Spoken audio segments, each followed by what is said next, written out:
Bom, boa tarde a todos. Gostaria de agradecer mais uma vez a presença de todos aqui na sala, a presença de todos que estão acompanhando a gente também na transmissão em paralelo no YouTube.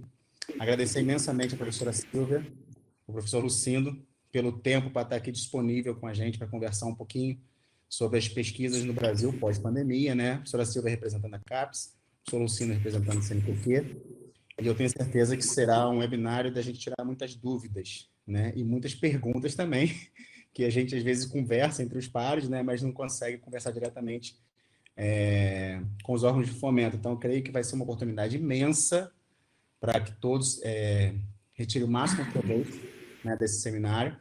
Então, a gente aproveita aqui também para avisar que o ciclo de webinários ele vai se encerrar hoje, esse primeiro ciclo, que é coordenado pela Regional Sudeste de Farmacognosia. Nós já estamos aí no 13º webinário, já temos 3 meses aproximadamente desses webinários, e em breve a sociedade vai vir com novas informações, novas atividades, e eu convido o Léo também para falar um pouquinho, e sejam bem-vindos a todos aqui, e obrigado por colaborar com a gente aqui na sociedade, tá ok? Léo, por favor.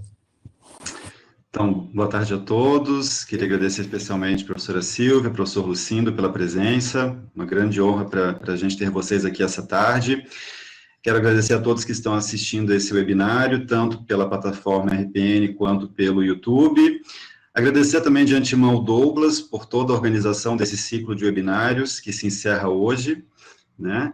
E reforçando o que a gente sempre fala a cada palestra, para quem não é sócio ainda da Sociedade Brasileira de Farmacognosia, convido-os a acessar o nosso site, a nossa revista brasileira de farmacognosia, e quem sabe se associar para fortalecer a área e a gente conseguir cada vez mais ampliar as nossas ações. Então, gostaria de desejar a todos vocês um excelente webinário e passo a palavra agora para os nossos palestrantes. Então, boa tarde a todos, né? Eu gostaria de iniciar agradecendo esse convite, né? É uma honra estar aqui, né? Obrigada, Leopoldo, Douglas, né? E a Sociedade Brasileira de Farmacognosia. É sempre bom a gente ter oportunidade, né, de expandir as discussões e as informações acerca, então, desse momento, né? O tema que foi proposto, ele é muito importante, a questão das pesquisas, né, no Brasil pós-pandemia. É um título muito interessante, para o qual não necessariamente a gente já tem as respostas, mas muito válido para uma discussão, para a gente trabalhar no tema. Então, como eu venho representando a CAPES, né, como coordenadora de área, eu dividi minha apresentação em 2 momentos, né. No primeiro momento, eu gostaria de trazer algumas informações acerca da CAPES, né, as mudanças que estão em curso na avaliação, né, na mudança dos métodos de avaliação da CAPES, trazer alguns dados a respeito da área de farmácia, e depois algumas reflexões para esse mundo pós-pandemia, não só para a pesquisa científica, como também para as universidades, né, como que a gente imagina que esses impactos vão trazer depois modificações no nosso fazer cotidiano dentro das universidades. Eu preparei uma apresentação curta, né, porque acho que a ideia aqui depois é a gente ter um espaço para discussão. Então, eu gostaria de apresentar, então, qual é a coordenação da área de farmácia, né, na CAPES, né, eu sou coordenadora, mas junto comigo eu tenho o professor Armando Cunha Júnior, da UFMG, como coordenador adjunto acadêmico, e o professor Adriano Araújo, né, colega do professor Lucindo, né, da Federal de Sergipe, como coordenador para a modalidade profissional, certo? Então, eu gostaria de colocar, porque a importância, quando a gente fala de ciência no Brasil, falar da CAPES e dos programas de pós-graduação, pelo papel fundamental que a CAPES desempenha, não só na consolidação ao longo das décadas dos programas de pós-graduação, mas também na expansão e no aprimoramento, então, das atividades dos programas. Então, é muito importante também ressaltar que 90% dos artigos publicados por brasileiros foram gerados em universidades públicas e, na sua grande maioria, nos programas de pós-graduação, então, que vão formar esse grande sistema nacional de pós-graduação, no qual a área de farmácia está inserida. Então, para a gente poder discutir um pouco sobre os impactos nesse momento de pandemia e pós-pandemia, é importante localizar em que momento estamos na CAPES. A CAPES hoje está passando por uma reestruturação do processo de avaliação dos programas de pós-graduação, né? Isso é fruto de um trabalho que vem sendo desenvolvido há anos, né? A partir já de 2016 foi implantada uma Comissão Nacional de Acompanhamento da Pós-Graduação, que trabalhou, né, ouvindo sugestões de importantes entidades brasileiras, ali vocês podem ver, FOPROP, ANDIF, CNPq e outras, na construção, então, de um aprimoramento do modelo de avaliação da pós-graduação, e isso é central na sua qualidade. Então, por quê? Porque não há dúvida nenhuma, há consenso na comunidade acadêmica que o sucesso da pós-graduação brasileiro reside nesse processo de avaliação que fez o sistema crescer e se qualificar, mas como todo o sistema, né, ele necessita de aprimoramentos na medida que, com o passar dos anos, um certo esgotamento pode ser detectado, né, um esgotamento que vai levar, né, à necessidade de alguma mudança, e é sobre isso que eu quero falar nesse momento, onde nós temos uma modificação em curso, né.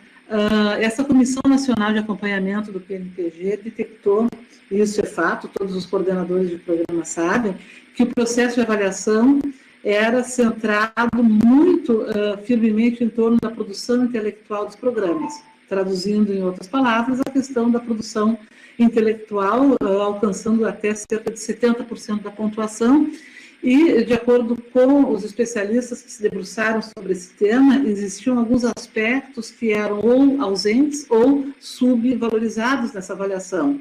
A questão da educação e formação de pessoas, da autoavaliação, né, no sentido de determinação de metas, né, para os programas, e a questão, desculpe, tem um erro aí, de impacto social e econômico. Então, na verdade, haviam dimensões que estavam pouco valorizadas na avaliação, essa foi a conclusão dessa comissão.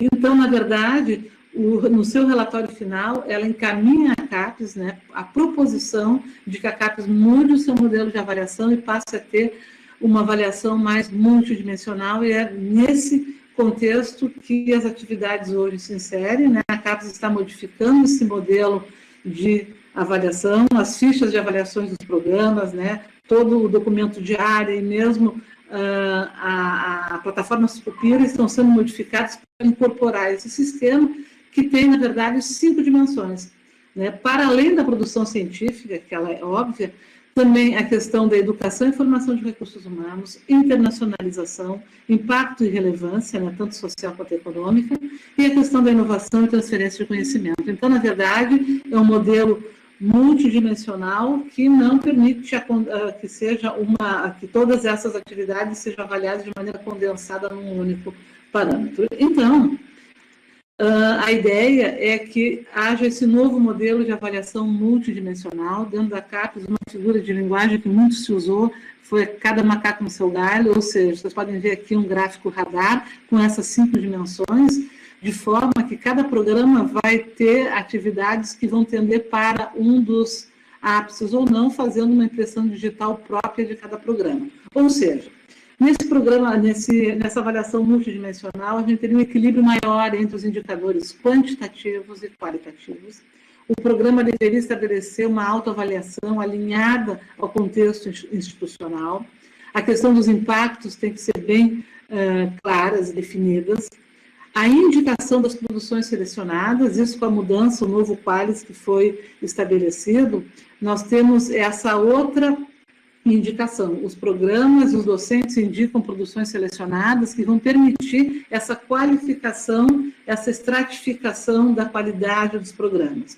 Relevância social e econômica, acompanhamento de egressos, isso vai ser muito importante, inclusive os programas agora são convidados a indicar egressos de sucesso, então esse é um parâmetro qualitativo que vai traduzir a qualidade do programa. A ideia é que nessa nova avaliação, a avaliação seja mais centrada no produto, que são as pessoas formadas, do que no próprio processo, certo?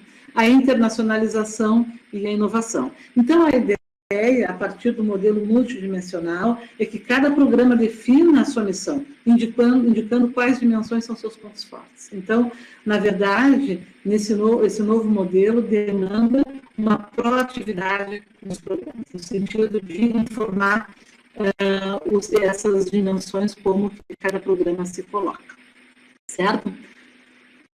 Então, na verdade, para concluir rapidamente essa parte, essa nova avaliação está em curso, né? Ela foi gerada a partir dos relatórios de vários grupos de trabalho, todo esse material está disponível no website da CAPES, né? Todos os relatórios de todos os GTs são grupos de trabalho que se debruçaram sobre o tema e, como resultado, nós temos essa mudança no processo avaliativo que está em curso. Então, aqueles que tiverem interesse podem consultar, né? Está todo esse material disponível na página da CAPES. Agora, falando um pouco da área de farmácia, eu queria colocar para vocês alguns dados só para situar, né? Nós temos hoje, a área da farmácia, ela corresponde a 10% dos programas na grande área da saúde da CAPES, assim divididos. São 69 programas, 4 em rede, 1 em associação. Nós temos 59 mestrados acadêmicos, 43 doutorados e um número menor na modalidade profissional, que é mais recente. O que eu quero mostrar nesse gráfico é que a área sofreu um crescimento significativo na última década. 2 exemplos. Em 2006, nós tínhamos 25 programas acadêmicos, em 2019, 62, a expansão de cerca de 250%. E nos profissionais, uma expansão de 350%. Então, é uma área que cresceu, e agora precisa se qualificar, apesar de que já se detectou nas últimas 2 avaliações sinais de que a área também cresceu qualitativamente, certo? Temos um desafio ainda, nós temos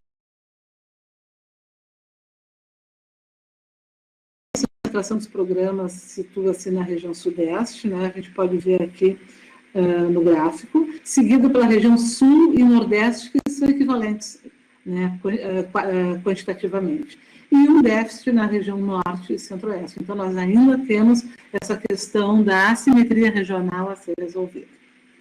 Em relação às notas dos programas, nós podemos ter uma ideia da evolução qualitativa da nossa área, comparando a avaliação de 2013 e 2017. A gente pode ver nitidamente que houve uma diminuição dos programas nota 3, que é a nota mínima para o programa ficar funcionando, e um aumento do número de programas nota 5 e nota 7. Isso traduz uma evolução qualitativa dos nossos programas, o que é um dado bastante positivo. Isso tudo consta do relatório do seminário de meio termo, também disponível na página da CAPES. Em relação às pessoas, quantas pessoas nós temos envolvidas nos nossos programas? Mais de 1.200 professores permanentes, né, docentes permanentes, e 298 colaboradores, e em 2008, 3.500 alunos matriculados. Aqui nós temos já uma certa situação que merece comentário, é que nos últimos 2 anos, crise econômica, entre outros fatores, deficiências de bolsas, eventualmente nós vamos ter uma diminuição desse número de estudantes, pois os coordenadores já relatam muito fortemente a diminuição do número de matriculados inscritos.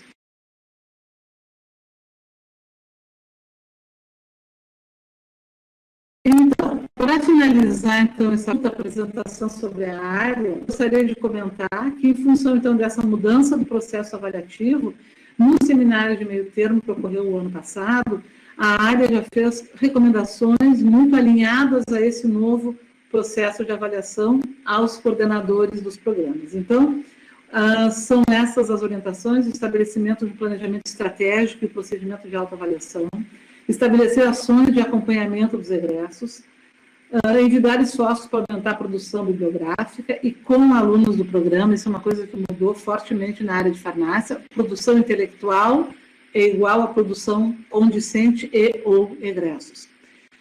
Aumentar a produção qualificada através de publicações em periódicos de impacto e expandir a colaboração nacional e internacional com o objetivo de compartilhar experiências. Esse é um ponto, além dos anteriores, que, mais na nossa discussão, vale a pena mencionar como, né, como fazer, nesse momento, essas expansões de cooperações internacionais. Então, dito isso, uma breve fotografia da área de farmácia.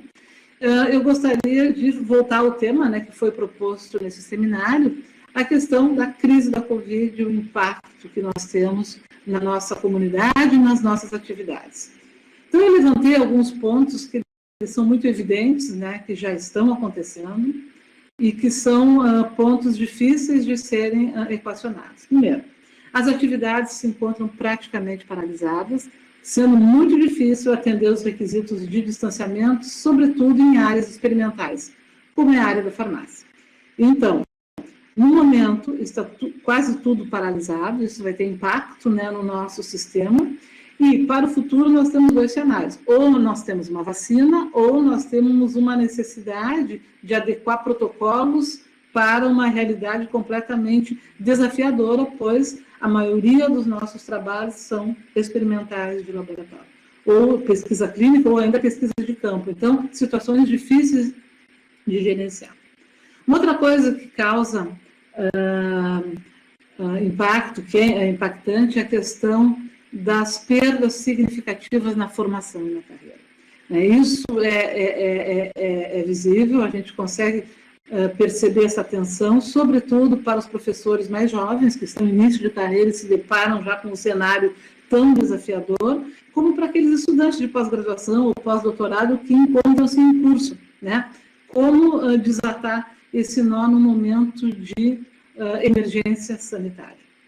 Acompanhado com isso, não menos importante, vem uma crise financeira com redução de financiamento. Isso o Lucindo certamente vai abordar. Isso é altamente impactante hoje, né, na medida que onde se há déficit financeiro para as pesquisas, o impacto negativo ele é imediato, né?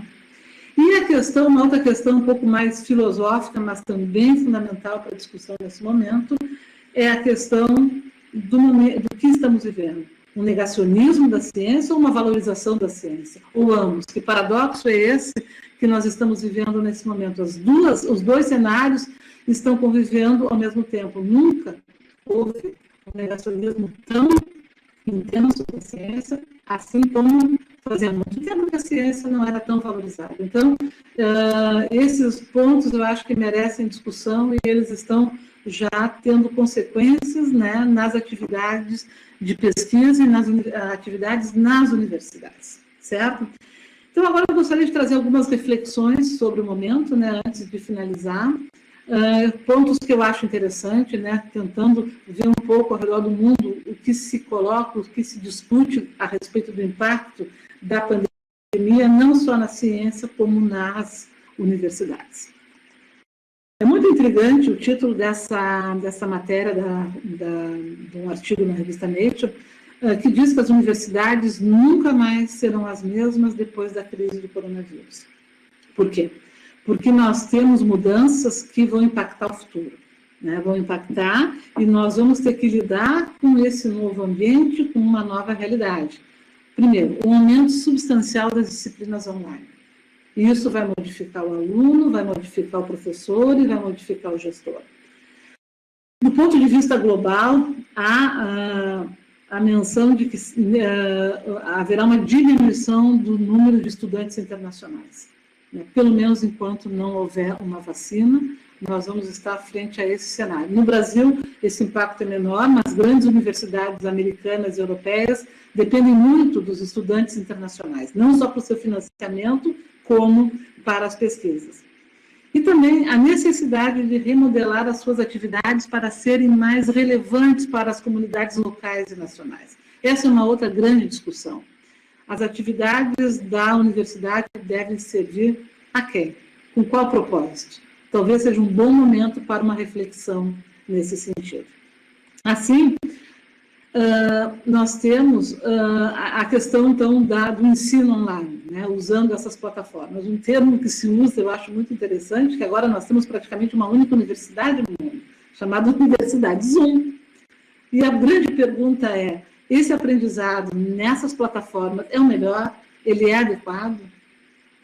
O que se pensa é que necessariamente será imperativo aprimorar a experiência do trabalho virtual. Certo? Porque aqui nós vamos ter uma modificação, já estamos tendo, no papel do professor no ensino virtual e qual o papel do aluno no aprendizado virtual. Então, na verdade, esse aprendizado tem que ficar, né? Porque quando as universidades retornarem às suas atividades, essa experiência vai permanecer, pelo menos parcialmente, e ela vai ter que ser repensada, porque tudo indica que, então, não só no ensino virtual, como no ensino presencial, quando voltar, deverá haver um protagonismo muito maior do aluno. Tem que ser uma via de mão dupla. Então, isso já há essa discussão bastante amadurecida, porque mesmo em curto espaço de tempo, essa pandemia já nos permitiu identificar esse problema, essa questão do aprendizado virtual e como será o aprendizado real, né, no futuro, quando as universidades voltarem. Então, são dois pontos que eu gostaria, então, de deixar para a nossa discussão.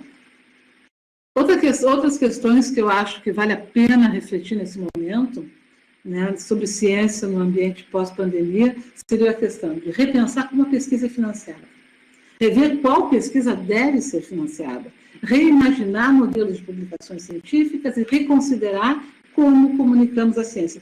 Em todos esses aspectos, a pandemia já nos trouxe alguns insights para reflexão, de maneira a gente poder pensar um pouco mais no futuro. Então, a primeira questão que eu acho que vale a pena a gente discutir é repensar como a pesquisa é financiada. O que se coloca em termos, inclusive, internacionais, é que a pandemia já nos deixou um legado.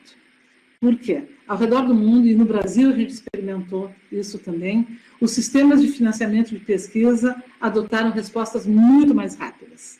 Ou seja, entre lançar o edital, avaliar e dar o resultado um tempo muito mais curto. Então, na verdade, isso deixa o legado de que talvez a gente possa ser muito mais ágil e muito mais eficiente em definir prioridades. Né? Então, essa questão do financiamento mais rápido, com priorização e agilidade, ilustra a necessidade de se repensar como financiar. Na verdade, nós temos em algumas agências de fomento editais que levam 9 meses para que isso é completamente fora da necessidade da ciência, muito mais no momento de emergência sanitária como esse que a gente vive. Né? E aqui a grande questão que fica é qual o papel do gestor na definição de prioridades na gestão da política de financiamento da pesquisa científica. Então, questão para a discussão, né, que teremos depois. Outra questão que a pandemia nos levantou é rever qual pesquisa deve ser financiada. E parece incrível, mas voltamos àquele velho dilema, pesquisa básica, pesquisa aplicada. Isso voltou à discussão. Era um tema que deveria já ter sido superado, mas não. Voltamos a essa questão, voltamos a essas discussões, elas são muito recorrentes nas redes, a gente verifica, né, ainda esse impasse. Então, na verdade, os dois tipos de ciência merecem igual financiamento, porque dependem, a ciência aplicada depende da ciência básica para atender a alguma resposta prática. Então, o próprio exemplo da vacina, dentro do contexto da Covid-19, tem o conhecimento básico e conhecimento certo. E em função dessa discussão que voltou à cena científica, eu trago aqui no próximo slide, uma tabela que são das ações prioritárias definidas pelo Ministério da Ciência e Tecnologia para o período de 2023. Essas áreas foram definidas antes da pandemia. E verifiquem, são áreas bastante aplicadas, né? Todas elas, assim, de aplicação imediata. E essa portaria, inclusive, foi alvo de algumas críticas da ABC e outras instituições no sentido de levantar a questão da ciência básica, né, que não aparece entre essas áreas, certo? Outro motivo para uma boa discussão, um bom debate. O próximo ponto que eu gostaria de levantar, o penúltimo, é reimaginar os modelos de publicações científicas. Bom, a gente vive numa pandemia, na pandemia tudo é urgente. E com isso, como consequência, os dados científicos também passaram a ser mais sensíveis ao tempo do que nunca. E com isso nós temos, durante a pandemia, as pré-impressões, os pré-prints que inundam eles são muito importantes no momento de emergência sanitária, porque os resultados são compartilhados com a comunidade em tempo real, né? Muito mais rapidamente do que os métodos revisados por pares, que correm o risco, numa emergência sanitária, de serem publicados já sendo desatualizados, por conta da velocidade com que a ciência vem evoluindo. Mas isso traz um desafio também, que é a questão de erros na identificação ou por conta das publicações serem pré-prints. Um exemplo clássico disso é a hidroxicloroquina, que todos conhecem, né, o final da história. Então, esse é outro ponto importante para a discussão. Ainda, com relação às publicações científicas, a Covid trouxe acesso gratuito e aberto às pesquisas relacionadas à Covid. E isso traz uma outra discussão, né? Todas as pesquisas deveriam ter acesso aberto para qualquer um ver de maneira gratuita? Se essa for a tendência, como que haveria a possibilidade de estabelecer um modelo de acesso aberto que seja sustentável? Outra questão para discussão. Outra lição que a pandemia já nos deixa para o futuro é a questão que, com a emergência da Covid, as revistas aceleraram a revisão por pares. Ou seja, isso é factível. O que aconteceu? Aqui um exemplo da área de virologia.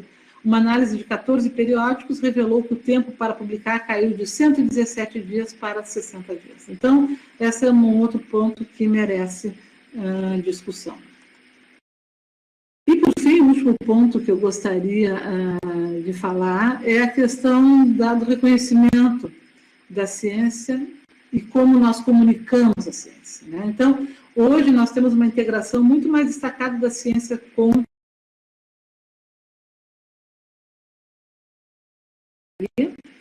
mas nos traz uma lição importante para a manutenção num ambiente pós-pandêmico. Para que a melhor ciência seja incorporada à tomada de decisões, a comunidade científica deve treinar pesquisadores para serem excelentes comunicadores. Na verdade, aqui cabe uma meia-culpa acadêmica, dos docentes, dos pesquisadores. A gente vê na televisão, muitos se comunicam muito bem, conseguem passar o recado no sentido de expor as suas pesquisas científicas de uma maneira muito simples, mas outros não. Então, aqui eu acho que é um outro desafio importante.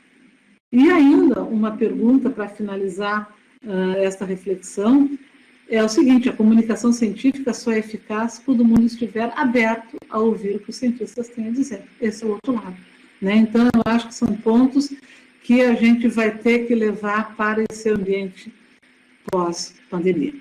Eu já estou concluindo. Eu queria só fazer um comentário com relação da ESC, que é um pouco dessa apresentação. Como que se posicionar no sentido, qual o impacto nas ciências farmacêuticas das pesquisas num ambiente pós-Covid-19? O que eu quero ressaltar é uma particularidade da área de farmácia, ela é única na CAPES. São 49 áreas, né, de avaliação na CAPES, e as ciências farmacêuticas são a área mais multidisciplinar. E isso gera uma riqueza muito grande. Eu quero só trazer a título ilustrativo para vocês verem aqui. Aqui são as áreas de formação dos nossos 1.200 docentes permanentes. Eles têm formação muito multidisciplinar. Claro que a maioria tem formação de pós-graduado em farmácia, mas química, bioquímica, saúde coletiva, genética, medicina, enfim, física. Então, nós temos um corpo docente muito multidisciplinar. A gente publica em periódicos de muitas áreas. Uma outra informação aqui para vocês, ela saiu dos últimos 2 anos, quando a gente avaliou para estabelecer o Qualis. A área de farmácia publicou em 2.162 periódicos, sendo que foi a área-mãe em 379, 17,5. Os demais periódicos com publicações da área de farmácia, 82,5, foram classificados em outras 39 áreas da CAPES. Isso, no meu entender, fortalece a área porque ela é capaz de fazer muitas conexões. E num momento de crise financeira, de dificuldades, né, que a gente está vivendo, eu acho que isso é um dado bastante interessante, certo? Se vocês quiserem saber qual o periódico que a área mais publica, é o PLOS Humano, certo? Então, com isso eu concluo, né, a minha apresentação. Eu acho que depois nós passamos por uma etapa a mais interessante, que é da discussão. Eu agradeço a atenção, muito obrigada. Vou desligar, bom, não vou desligar a câmera, mas vou desligar o microfone e fico aqui acompanhando a apresentação do colega Luciano. Obrigada. Então, boa tarde a todos e a todas. Inicialmente também agradecer aí a oportunidade que a Sociedade Brasileira de Farmacognosia me dá de dividir uma mesa, um privilégio de dividir uma mesa com a professora Sílvia, uma amiga, uma das maiores pesquisadoras da área e uma referência para todos nós, não porque ela seja não muito jovem, ela é muito jovem ainda, mas publica muito bem e trabalha muito tempo na área. Então, é um privilégio dividir essa mesa com ela, e principalmente na Sociedade Brasileira de Farmacognosia, que eu sou sócio desde a época de estudante, ainda de farmácia, né? Então, é um privilégio para mim fazer parte dessa palestra, dessa conversa, na verdade, de encerramento de um ciclo de webinário que eu acompanhei uma boa parte e a gente teve discussões bastante profícuas aqui. A minha apresentação é um pouco complementar da professora Sílvia, mas ela é um pouco, como é que eu posso dizer, reflexiva no sentido de um olhar mais geral, já que eu estou na Pró-Reitoria de Pós-Graduação e Pesquisa da minha instituição, e sou vice-presidente do Fórum de Pró-Reitores de Pós-Graduação e Pesquisa, a gente vai fazer uma visão um pouco mais geral do quadro, então peço desculpa, vou falar um pouco da temática, vou transitar na temática, obviamente, mas dando uma visão mais ampla em relação ao olhar para a ciência e tecnologia brasileira como um todo, tá? Um dos privilégios de você falar depois é que você pode ir ajustando alguns slides. Não sei se está aparecendo para vocês o slide 2. Pronto, tá.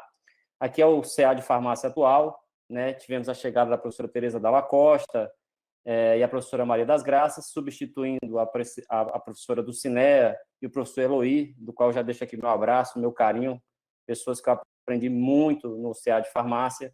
É uma escola onde a gente tem a oportunidade de aprender visões diferentes do Brasil, mas também transitar por uma história dentro da própria farmácia brasileira. Então, esse é o CA hoje, estamos à disposição para dirimir, tirar dúvidas e trabalhar coletivamente por nossa área. Bem, eu vou começar fazendo uma reflexão sobre uma palavra que eu vi agora recentemente na internet, um termo que eu achei muito importante, eu não conhecia, minha ignorância na língua portuguesa, que é o verbo despiorar. O verbo despiorar, ele é um verbo muito importante, porque a gente tem que começar a fazer uma reflexão dentro da ciência brasileira, que a gente está vivendo um momento muito particular, onde as coisas precisam melhorar, mas a gente está partindo de um princípio de que despiorar, a gente já pode conseguir vários avanços para a ciência nacional. Então, nesse despiorando, que a gente precisa discutir aqui e refletir, eu vou fazer algumas colocações que ficam abertas para críticas e sugestões no final, mas eu acho que é importante que a gente faça essa reflexão. Vou começar pelo fim da apresentação da professora Sílvia, ela falando de um erro que minha geração teve, parte das gerações que estão representadas aqui, pelo menos no chat que eu acompanho, que foi publicado no Jornal da USP, e é um artigo que fala sobre como os jovens percebem a ciência brasileira, né? Cerca de 2.400 jovens. Então, o que foi que eles falaram? 60% dos jovens entrevistados, até 24 anos, acreditam que vacinas, aliás, não sabem que antibióticos não combatem vírus. 25%, ou seja, de cada 4, 1 acredita que as vacinas são perigosas. E a gente está vivendo um momento particular, todo mundo, boa parte da população, vivenciando um momento expressivo de necessidade de termos uma vacina para buscar, em parte, a normalidade da nossa vida. 54% concordam que os cientistas possam estar exagerando sobre o efeito das mudanças climáticas.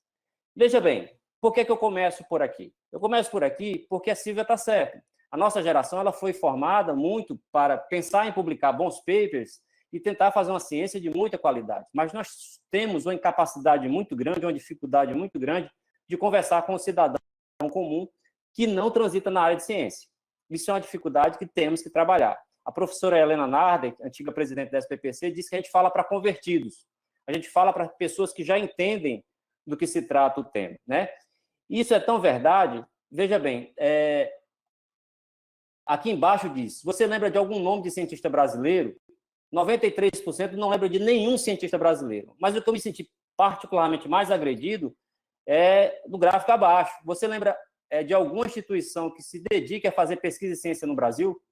Então, todas as universidades que estão representadas aqui, de cada 10 pessoas, basicamente 9 não sabem que a gente faz ciência. E isso a gente pode até culpar vários fatores, mas um dos fatores a gente vai ter que fazer a nossa auto-reflexão. A gente vai ter que jogar para dentro da gente que a gente precisa formar essa juventude que está saindo agora dos nossos mestrados e doutorados, mais capaz do que a gente de conversar com a sociedade, de conversar melhor com a sociedade. Isso vai ser muito importante para a gente, inclusive, mostrar cada vez mais a relevância da própria ciência. Outro dado que eu acho importantíssimo, quase que 80% das pessoas vão buscar como primeira fonte de ciência o Google. 51% o WhatsApp, quer dizer, tem país que elege presidente usando o WhatsApp. A gente precisa fazer essa reflexão, não é? Então, na ciência, isso é verdade também. Todo mundo aqui, nessa sala, eu tenho certeza, recebeu posts sobre a evidência, entre aspas, científicas, dos efeitos da hidroxicloroquina e da ivermectina, como medicamentos para cura da Covid-19. E aí vai muito do encontro em relação ao negacionismo, sabe? Eu vou fazer essa fala me alicerçando esse artigo que saiu na Science, né? É um verdadeiro pesadelo que a gente está vivendo nesse momento, porque nunca se fez tanta ciência qualificada, nunca a ciência foi tão necessária, e, ao mesmo tempo, a gente tem sido tão agredidos com a contraciência, com o negacionismo, né? Até a EMA sabe que a hidroxicloroquina não é boa para a Covid-19. Então, assim, a gente tem que passar dessa fase e, para isso, a gente tem que despiorar, por exemplo, a nossa comunicação com a sociedade brasileira. Mostrar que os feitos que a universidade está trazendo são indeléveis, que a gente tem feito muito pelo desenvolvimento do Brasil. Eu não sei dentro do estado de vocês, mas aqui em Sergipe, a Universidade Federal de Sergipe ocupa boa parte do horário da TV, dos jornais, dos principais jornais, em matérias envolvidas com a Covid-19. Isso é muito importante. A gente tem que aproveitar esse momento também para melhorar essa comunicação e tentar transformar do limão uma limonada, que é muito importante para o desenvolvimento da ciência. Outra reflexão que eu faço é que o Brasil fez um trabalho hercúleo. A professora Silvia foi muito feliz na apresentação dela e ela se deve muito, muito ao desenvolvimento da pós-graduação brasileira. A consolidação, a sua autoavaliação, o financiamento público da pós-graduação, o financiamento público da pesquisa. O Brasil saiu de 24º para 13º em 2013 e hoje está em torno de 15º, variando um pouquinho para cima, um pouquinho para baixo, mas algo a gente tem que fazer uma reflexão também. O fator de impacto médio da publicação brasileira gira em torno de 0,78, é abaixo da média mundial. A gente está publicando muito, mas precisa publicar um pouco melhor em termos de qualidade. E essa reflexão precisa ser feita dentro das academias, que é a maior produção de ciência no Brasil ocorre. Tá? Eu gosto de mostrar essa figura porque, para mim, ela tem um impacto muito grande. Como eu venho da região norte, nordeste, é fácil qualquer um identificar meu paraibanês, bem clássico, diferente da elegância do sotaque sulista da professora Silvia Guterres, né? Mas eu vim da terra do Ariano Suassuna, então eu puxo bastante essa arrastada assim, do paraibanês, que é essa evolução do mapa, já fica apresentado pela professora Sônia Bal, em Recife, em 2018, sobre a evolução da pós-graduação brasileira. Então, isso aqui eu mostro só o Nordeste, o Rio Grande do Norte, Sergipe está aqui em verde em 2. Veja que Sergipe saiu do ano 2000 para 2017, de 2 programas para 57 programas. Isso é um crescimento muito grande. Então, se você pegar onde está em verde no mapa, onde você tem quantidades suficientes de programas de pós-graduação em relação a 100 mil habitantes. Se a gente passar uma linha aqui no meio, o Sudeste e o Sul têm quantidades suficientes de programa para 100 mil habitantes. Então, que o Norte e o Nordeste ainda estão evoluindo nesse sentido. Sergipe está bem, o Rio Grande do Norte está bem, Roraima está bem, mas a gente precisa melhorar. E as assimetrias, elas não são benéficas para o desenvolvimento científico brasileiro. Isso precisa ser uma reflexão de todas as áreas, e especialmente da farmácia, né?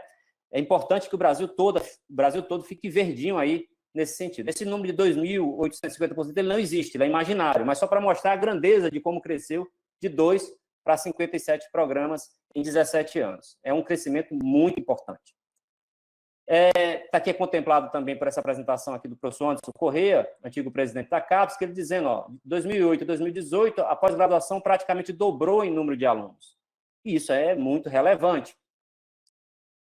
Mas a gente tem que entender também que dentro do pacto que foi feito com a sociedade, que é chamado de Plano Nacional de Educação e Plano Nacional de Pós-Graduação, a gente tem algumas metas. E dentro dessas metas, a gente tem que formar mestres e doutores num quantitativo que foi pensado há quase uma década atrás. Então, essa realidade mudou.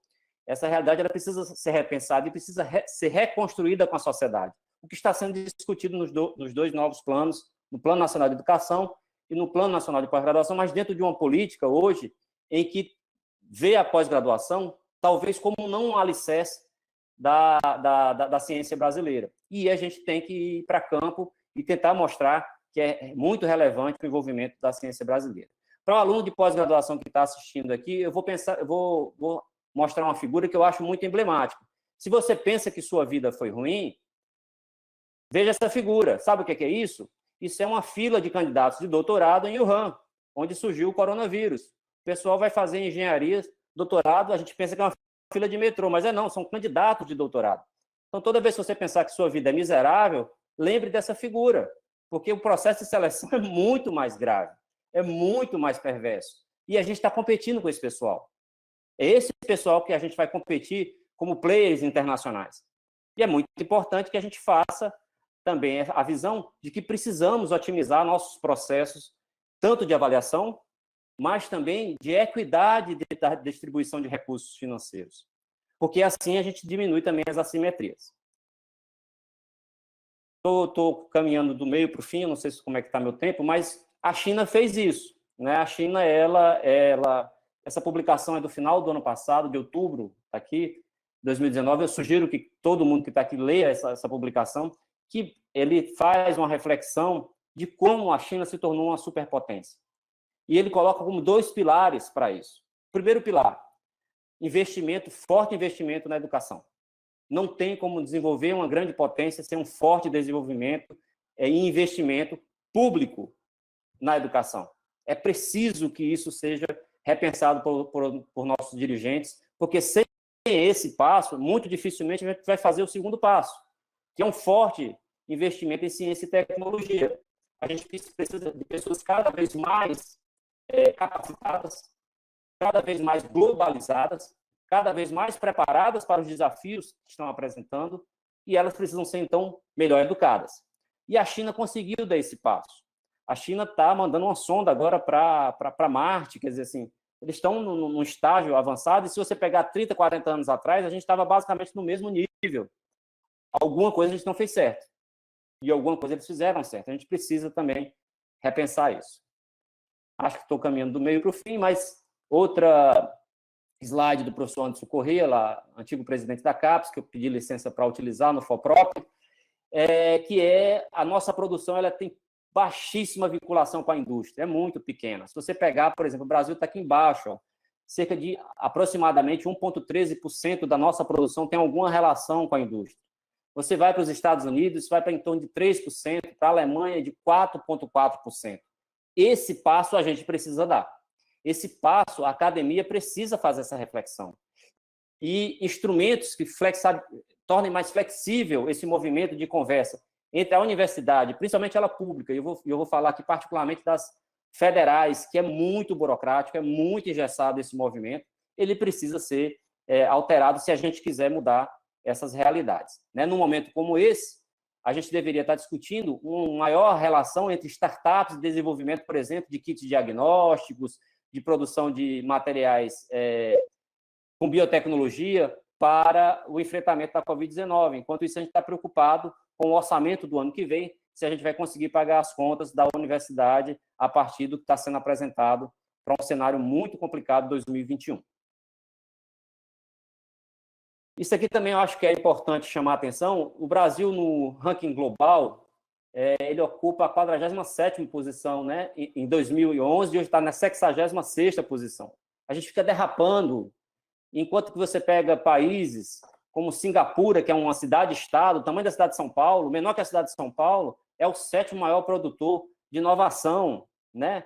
O presidente da Fundação de Pesquisa esteve aqui no Brasil em 2018, foi perguntado para ele qual é o grande mistério para a Singapura ser tão competitiva nesse cenário. Ele disse investimento em educação e ciência e tecnologia. Tá? Então, já temos experiências, várias outras internacionais, a Coreia do Sul, que podem ser usados como parâmetro do Brasil. Essa também é a slide do professor Anderson, que ele mostra aqui, ó, comparativamente, o Brasil precisa avançar muito no impacto na colaboração industrial e em suas produções científicas. Se você compara com a Alemanha, com os Estados Unidos, a gente está lá embaixo, né? Quanto mais à direita e mais acima, próximo dos Estados Unidos e Alemanha, seria o melhor cenário. Isso é muito feio, a colocação do Brasil, porque é a 8ª economia do mundo. Mas quando você vai comparar com os nossos vizinhos, é mais feio ainda, porque a gente está aqui embaixo, a gente está perdendo para o Peru. Cara, eu aceito perder para o Peru, mas perder para a Argentina, ninguém aqui nessa sala, em sã consciência, quer perder para a Argentina. O brasileiro, ele quer ganhar da Argentina, e brincadeiras à parte, não é muito vexatório. A gente precisa dar um salto em relação à nossa cooperação com a indústria, com o setor produtivo. Eu chamo também a atenção, essa apresentação, o professor Anderson, ele destacou bastante que das áreas relacionadas com o maior crescimento em 2019, está lá a farmácia, está em primeiro lugar. Então, a farmácia ela tem um papel de destaque, de protagonista nessa evolução que está acontecendo na ciência brasileira. E isso certamente vai acontecer no pós-pandemia. A gente precisa estar preparado para esses desafios. Certamente, muitos dos nossos colegas estão trabalhando na produção de vacina, de kit diagnóstico, de exame diagnóstico, em testes. Eu nunca vi tanta gente virar epidemiologista em tão pouco tempo. A gente está tendo muitos profissionais trabalhando nessa área, o que é fantástico, de forma como a professora Silvia falou, transitando, conversando com médico, com enfermeiro, com fisioterapeuta, com assistente social, e só a farmácia... Opa, desculpa. Saiu aí para vocês? Não, está no gráfico ainda. Ah, desculpa, aqui fechou para mim, me perdoe. Evoluir nesse sentido. Me perdi até que eu fui da meada. Sim, da farmácia tendo alto fator de impacto. Desculpa. Bem, mas isso fica muito difícil quando a gente não tem como fazer planejamento estratégico. Então, ano passado, para cá, a gente vem trabalhando na perspectiva de cortes de bolsa, de uma falta de diálogo com as agências, seja ela CNPq, seja ela CAPES, né? Você faz, por exemplo, no início, em fevereiro, foi lançada a portaria 18, 20 e 21, que tratava do novo modelo de distribuição de bolsas. Em menos de 20 dias, ela foi superada pela portaria 34, onde a APG, a SBPC, todos esses movimentos trabalharam contra, porque elas retiram bolsas das universidades e transformam essas bolsas em algo que é bem engraçado, que ela chama de bolsa empréstimo. Eu não sei como é aí no Sul, Silvia, mas aqui no Nordeste, empréstimo você tem que devolver, né? Então, as bolsas que eram institucionais, elas passaram a ser bolsa empréstimo. E isso é muito preocupante, porque quando o aluno defende essa bolsa, ela vai para onde? Não está claro no modelo. O modelo não disse como é que vai ser essa questão da distribuição.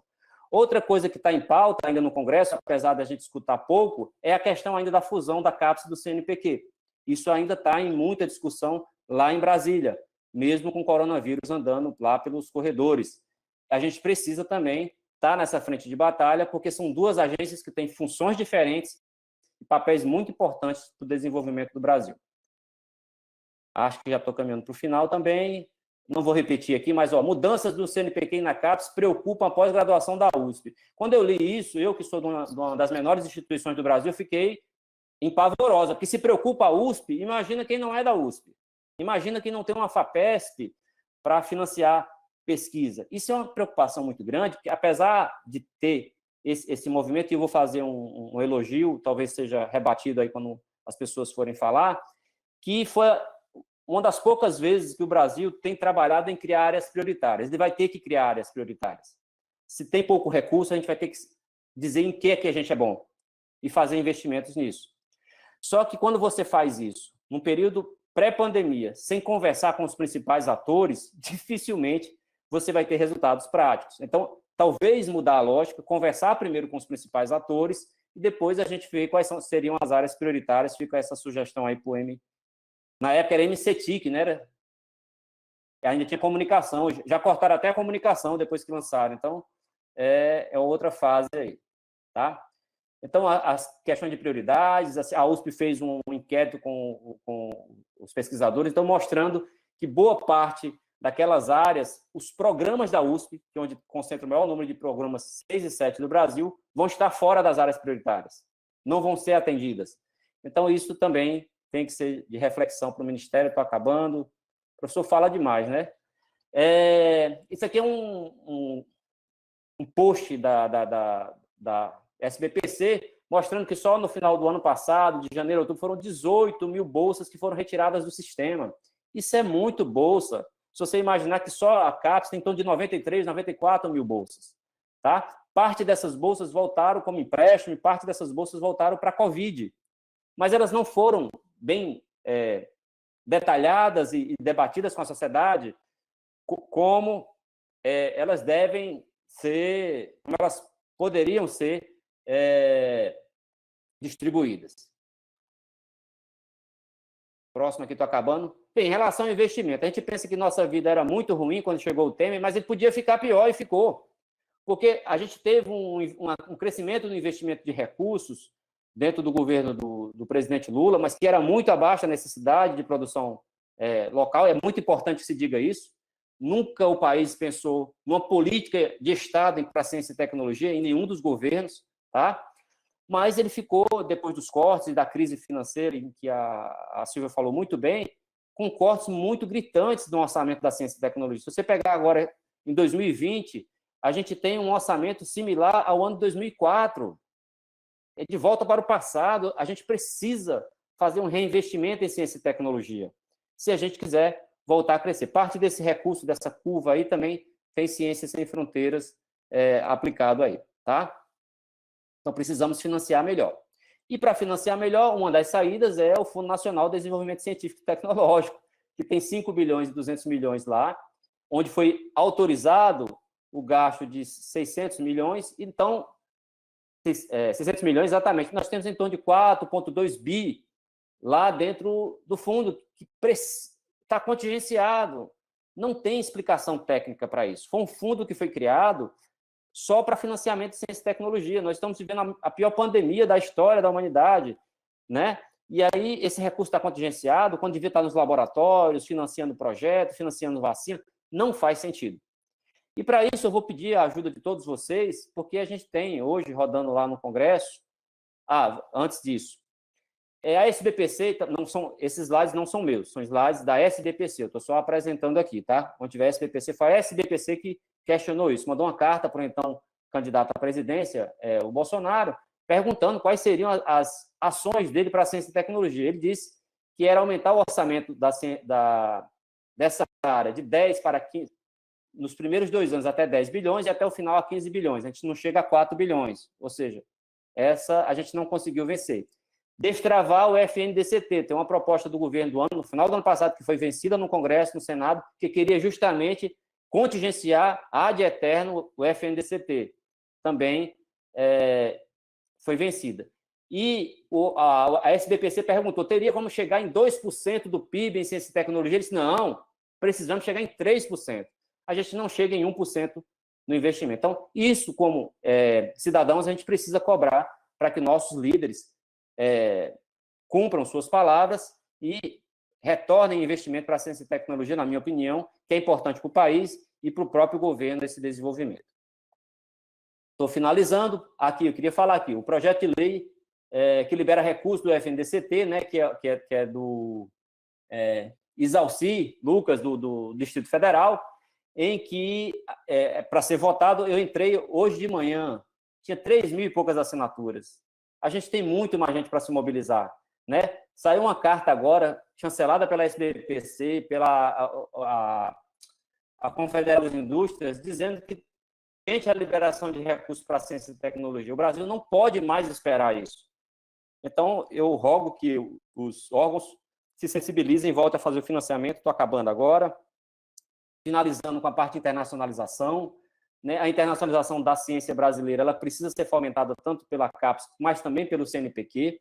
Não temos como ter uma ciência de vanguarda sem pensar na internacionalização, e essa figura, para mim, ela é emblemática, né? o ocidental dizendo, olha, toda coberta, apenas os olhos, que cultura cruel, machista, já a muçulmana dizendo para ocidental, nada coberta, apenas os olhos, que cultura cruel, machista, os olhares são diferentes. Isso é muito enriquecedor culturalmente quando você coloca isso dentro da ciência. A gente precisa investir, e esse tipo de mandar aluno para fora, trazer professor de fora, isso é essencial e é basilar para o desenvolvimento científico nacional. Tem que ter recurso para isso, tem que ter linhas de investimento para isso. E isso fica também como uma perspectiva. Tá? O Print foi um projeto muito importante, mas 36 instituições foram aprovadas, ou seja, eu vou ser bem deselegante aqui, mas quem aprovou o Print está menos ruim, né? Despiora um pouco, mas quem está fora está muito pior. E a gente precisa ter novas fontes de financiamento. E agora, acabando realmente, porque a parte mais importante, como a Silvia falou, é o debate, eu coloco aqui como os principais desafios: diálogo com as agências, a gente precisa retomar os diálogos, o Fórum de Pró-Reitores, a área da CAPES, o CNPq, e a gente tem tentado fazer isso para a gente tentar construir coletivamente, melhorar na divulgação científica, né? Fazer planejamento estratégico. A questão do fim da CAPES, do CNPq e FINEP, isso prejudica qualquer planejamento estratégico de qualquer instituição que faça ciência e tecnologia. Buscar financiamento, parceria com empresas e indústrias. A questão da língua é algo desafiador para um país continental que olha para o mar e, do outro lado, fala espanhol, e a gente precisa conversar em inglês, a gente precisa superar esse desafio. A questão de infraestrutura e, por fim, a valorização do ensino superior e da pesquisa. Fomos chamados de zebra gorda, pelo menos vamos nos atualizar aí, colocar um upgrade aí nessa análise. Tá? E, por fim, agora sim, convido vocês para vir participar aqui do 13º Simpósio Brasileiro de Farmacognosia, que vai ser realizado na belíssima cidade de Aracaju. Está todo mundo convidado. Dizem que o melhor caranguejo do Brasil está em Alagoas. É mentira, está aqui em Sergipe. O melhor caranguejo do Brasil está aqui em Sergipe. Estão todos convidados para curtir um excelente congresso. A proposta é muito boa de pesquisadores que vão participar, além de conhecer uma das cidades que tem a melhor qualidade de vida do Brasil. Aracaju é muito agradável. É uma parceria entre a Universidade Federal de Sergipe, a Universidade Tiradentes, vários programas estão envolvidos. E espero, fica aqui o convite, contar com todos vocês aqui em Sergipe. Presencialmente vai dar certo, daqui para lá a gente já está tendo encontro presencial. E vamos aproveitar a parte religiosa do evento e à noite a parte profana. Quem quiser conhecer a belíssima noite de Aracaju também está bem convidado também. Obrigado, e passo a palavra para o nosso presidente. Desculpe se eu passei do tempo. Maravilha, Lucindo, perfeito. Obrigado, Silvio. Obrigado, Lucindo. Tenho certeza que foi muito enriquecedor. Eu acho que a gente vai ter bastante questionamentos, bastante sugestões, bastante conversa, né? Leopoldo está monitorando também o YouTube em paralelo. Eu já vi que tem algumas perguntas lá no YouTube, as pessoas agradecendo bastante a mesa, que foi muito enriquecedora, né? A professora Suzana já está digitando aqui, eu creio que vai ter bastante pessoas fazendo perguntas. Então, eu tenho uma pergunta já inicial, assim, só para dar tempo do pessoal ir fazendo as perguntas. Na verdade, quando a professora Silva tocou na questão dos modelos de publicação, né, professora Silva, eu concordo que a gente tem que ter essas modificações no modelo de publicação. A minha pergunta é, como que ficam esses modelos de publicação adaptados para as revistas brasileiras? A gente tem que ter uma preocupação muito grande com as nossas revistas que vêm crescendo, né? O exemplo da Revista da Sociedade, né, que é uma revista que a professora apresentou lá, Plus One, mas logo em segundo vem a Revista Brasileira de Gnosia, de artigos publicados. Então, como que ficariam esses modelos de publicações, focados em revistas brasileiras, por exemplo? E para o Lucindo, a questão da indústria, eu acho muito interessante, realmente. A gente vê hoje o programa MyDai, né, que é o edital MyDai que a gente tem hoje, mas ainda com recurso bem pequeno, né? Então, como que a gente consegue superar, por exemplo, essa publicação com a indústria, se a gente não tem recurso para isso? Muitas das vezes é bem difícil a gente atrair a indústria para fazer um projeto em parceria, né? Então, eu queria que você comentasse um pouquinho a respeito disso.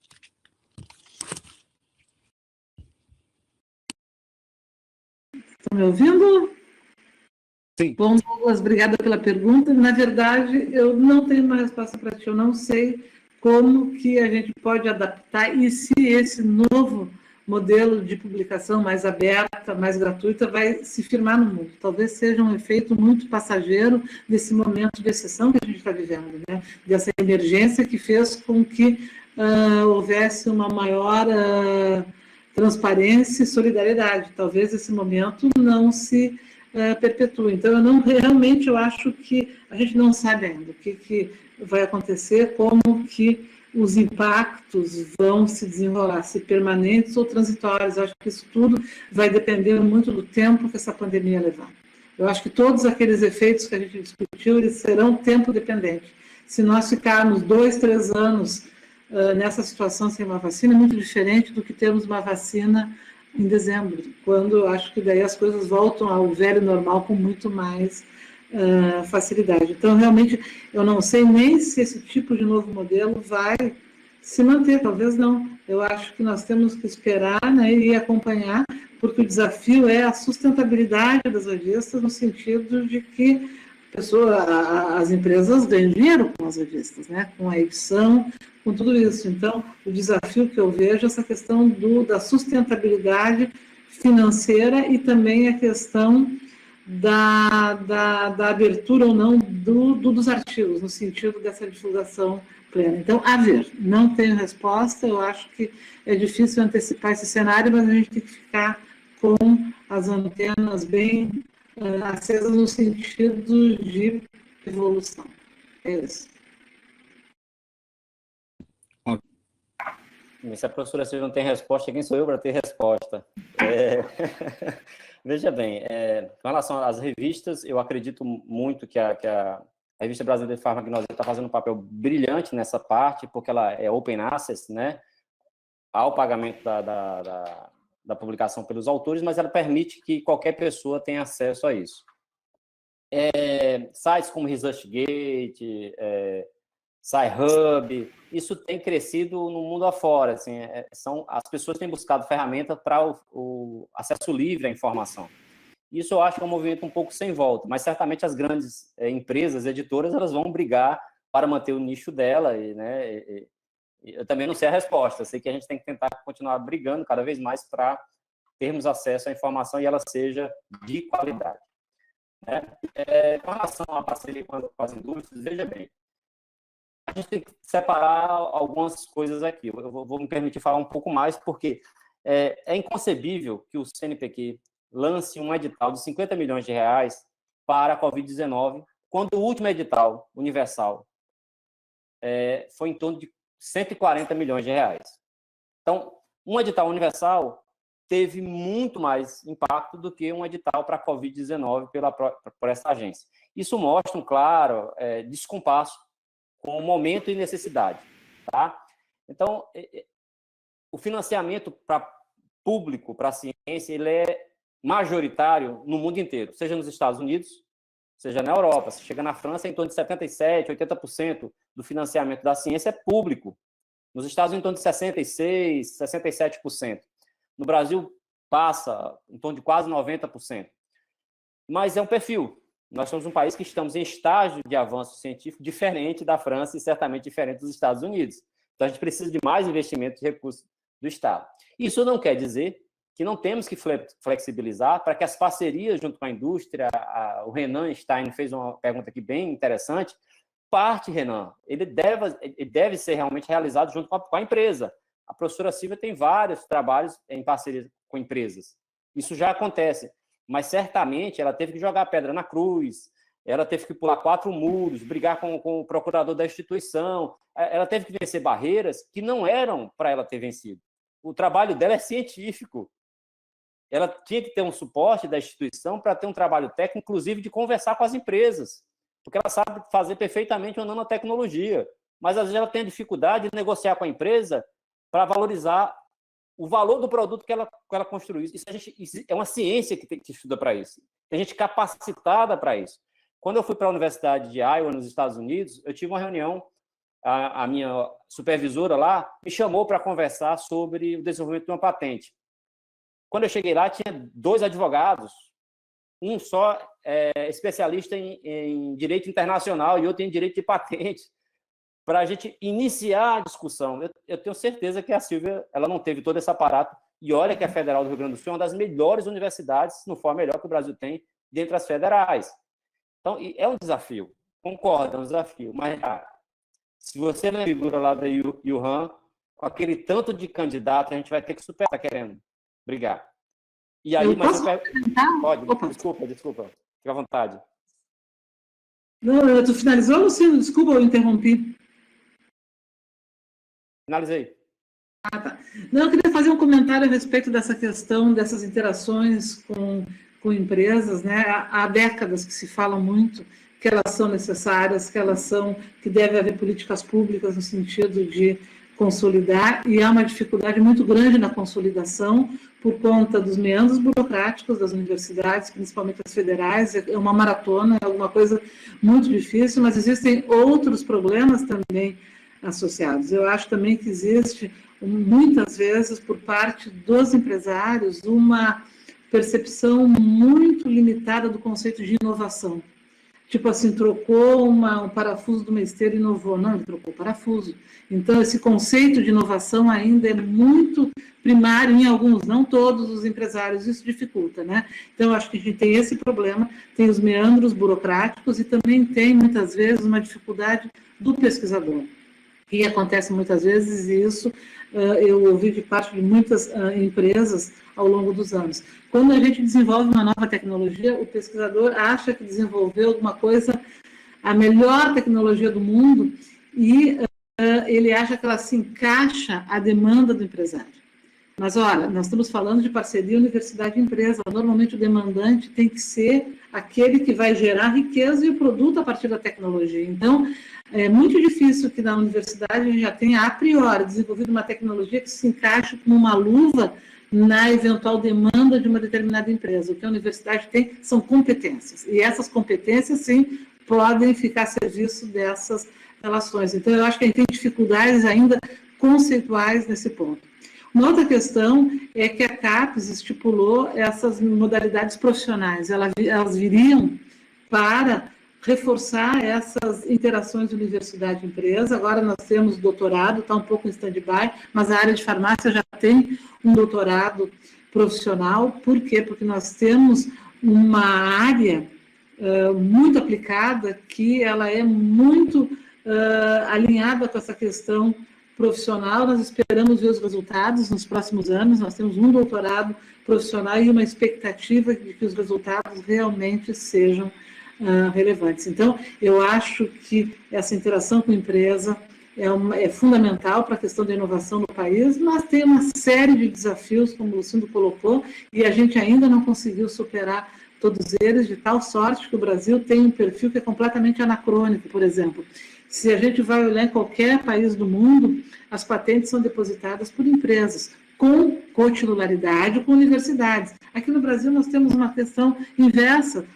Os maiores depositantes de patentes são as universidades, e essas patentes vão ter que ser licitadas depois. Quem é que vai entrar nessa concorrência se ela se torna pública?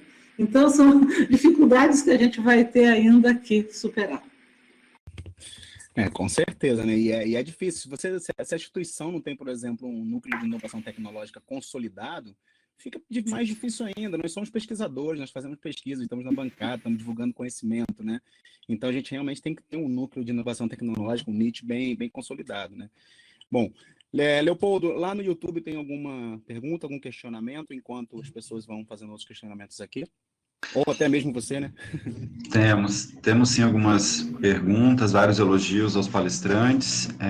Eu gostaria também de fazer um comentário. Ambos falaram muito da questão da divulgação científica, né? E o quanto nós somos deficientes nesse aspecto no Brasil. E eu queria, então, saber, na opinião de vocês, o que fazer para a gente fortalecer essas estratégias de divulgação científica dentro dos programas, né? Como tornar isso mais materializado? Quer começar, Luciano? Bem, Leopoldo, obrigado pela pergunta. O que a gente tem trabalhado aqui, por exemplo, institucionalmente, na Universidade Federal de Sergipe, a gente tem trabalhado na perspectiva que toda tese ela tem que ter, no final, um anexo chamado que é texto para a comunidade. Então, é um texto em linguagem para leigo, tese de dissertação em que a gente busca publicar esse material dentro dos jornais de grande circulação, né? E criar a cultura de jornalismo científico. Então, a gente tem incentivado, né? Precisamos melhorar, mas isso tem sido uma cultura que a gente tem buscado bastante principalmente esses últimos 2 anos, de que as pessoas publiquem textos para a comunidade, também as novas formas de mídia, né? Como é o nome? Tentar lembrar aqui. Tem uma fundação brasileira, esqueci agora o nome, que faz vídeos sobre ciência. Estou tentando lembrar aqui o nome, realmente fugiu a memória.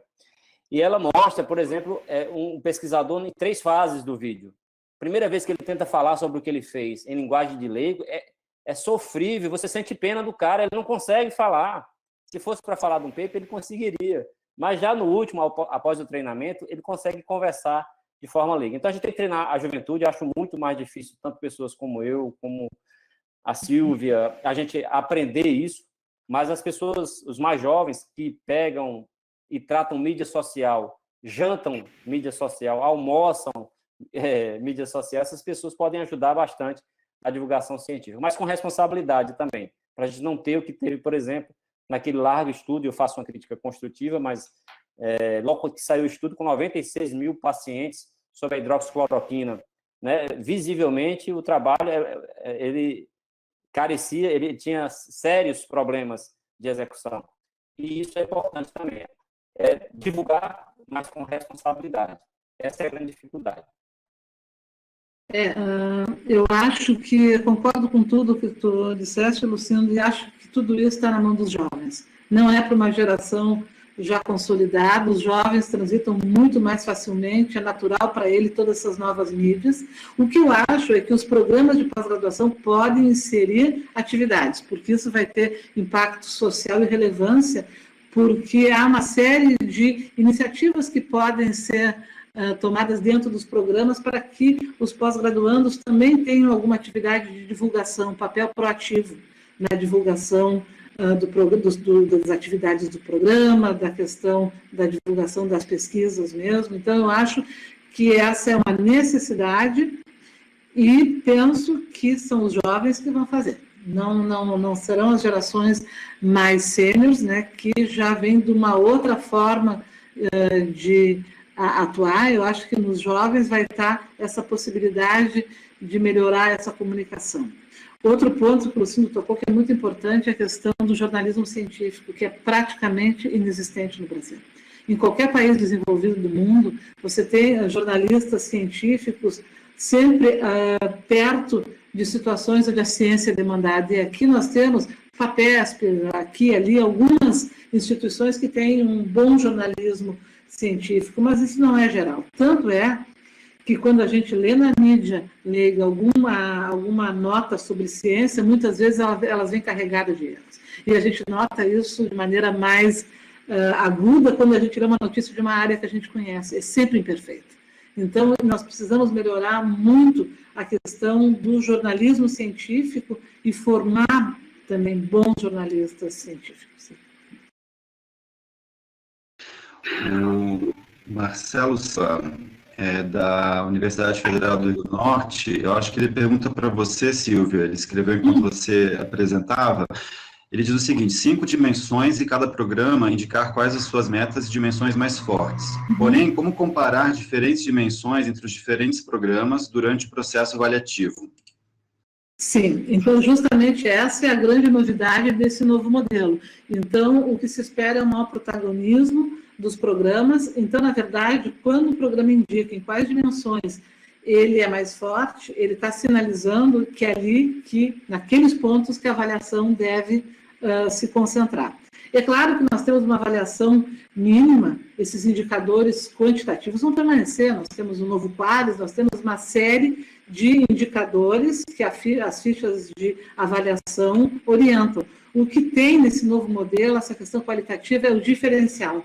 Então, é quando o programa vai citar quais os seus melhores produtos, os docentes, quais as suas melhores produções por ano de atuação. Então, nós vamos ter aquela base ainda quantitativa, mas nós vamos ter essa possibilidade desse diferencial que vai ser focado em dimensões diferentes. Por quê? Na verdade, a discussão é que antes, no modelo único, daí sim nós tínhamos muita dificuldade na comparação, porque muitas vezes ela podia ser injusta. É possível comparar um programa de pós-graduação de uma instituição centenária e um programa que está nos botões do Brasil, recém iniciando as suas atividades?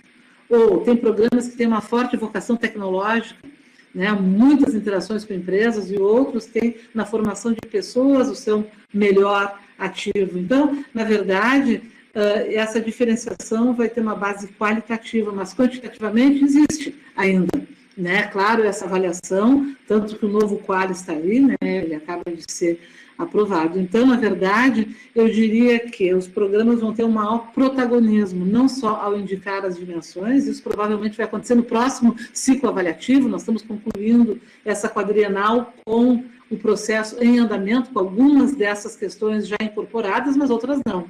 Então, na verdade, eu imagino que esse novo processo ele vai ter a possibilidade de aplicação plena no próximo processo avaliativo, né? Isso vai depender também de como as coisas correm dentro da própria agência, mas vejo que, na verdade, os coordenadores de área, depois realmente perceberam como que o modelo foi estruturado, acham que vai haver um ganho para pós-graduação e uma diferenciação com relação às diferentes vocações dos programas. Isso é normal ao redor do mundo, né? Tem instituições muito focadas mais na tecnologia, outras na ciência, então, enfim, é impossível ser bom em tudo desde o começo do programa. E é isso que uma avaliação única gera um artificialismo, porque os programas fazem de tudo para preencher a plataforma Sucupira para tampar todos os vazios, e às vezes isso não corresponde à realidade, talvez isso nem